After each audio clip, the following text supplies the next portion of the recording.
இன்றைய வேத வாசிப்பு நீதிமொழிகள் 22ஆம் அதிகாரம் 6ஆம் வசனம் 17 முதல் 21 வரையிலான வசனங்கள். பிள்ளையானவன் நடக்க வேண்டிய வழியிலே அவனை நடத்து, அவன் முதிர் வயதிலும் அதை விடாதிருப்பான். உன் செவியை சாய்த்து ஞானிகளுடைய வார்த்தைகளை கேட்டு என் போதகத்தை உன் இருதயத்தில் வை. அவைகள் உன் உள்ளத்தில் காத்து அவைகளை உன் உதடுகளில் நிலைத்திருக்க பண்ணும்போது அது இன்பமாயிருக்கும்.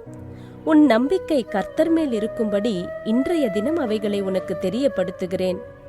சத்திய வார்த்தைகளின் யதார்த்தத்தை நான் உனக்கு தெரிவிக்கும்படிக்கு நீ உன்னை அனுப்பினவர்களுக்கு சத்திய வார்த்தைகளை மறுமொழியாக சொல்லும்படிக்கும் ஆலோசனையையும் ஞானத்தையும் பற்றி நான் உனக்கு முக்கியமானவைகளை எழுதவில்லையா? இன்றைய நற்செய்தி சரியான பாதையை கண்டறிதல்.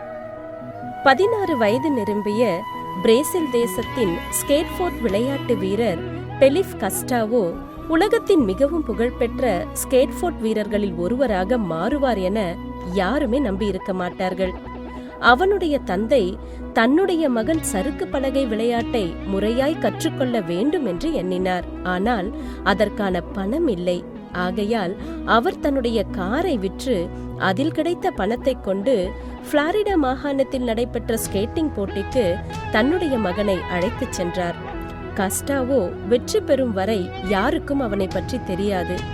அவன் பெற்ற வெற்றி அவனுக்கு ஒரு பிரமாதமான வேலை வாய்ப்பை ஏற்படுத்தி தந்தது. கஸ்டாவோவின் தகப்பனுக்கு அவர் மகனுடைய இருதயத்தையும் ஆர்வத்தையும் கண்டுபிடிக்கும் திறன் இருந்தது. கஸ்டாவோ சொல்லும்போது, நான் தகப்பனாய் மாறும்போது என் தகப்பன் எனக்கு செய்ததில் 5% செய்ய விரும்புகிறேன் என்று சொன்னான். பெற்றோர்கள் தங்கள் பிள்ளைகளின் ஆர்வம், ஆற்றல் மற்றும் தனித்தன்மை ஆகியவற்றை கண்டுபிடித்து தேவன் அவர்களை எதற்காய் ஏற்படுத்தி இருக்கிறார் எனும் பாதைக்கு நேராய் அவர்களை வழி நடத்தும்படி நீதிமொழிகள் ஆலோசனை கூறுகிறது.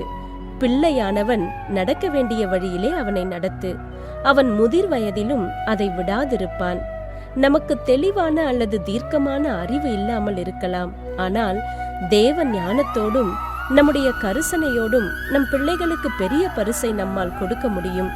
அவர்கள் தேவனை நம்புவதற்கான பாதையையும் அவர்கள் வாழ்நாள் முழுவதும் பாதுகாப்பாய் நடக்கக்கூடிய எதிர்காலத்தையும் அவர்கள் பெற்றுக்கொள்ள நாம் உதவலாம்.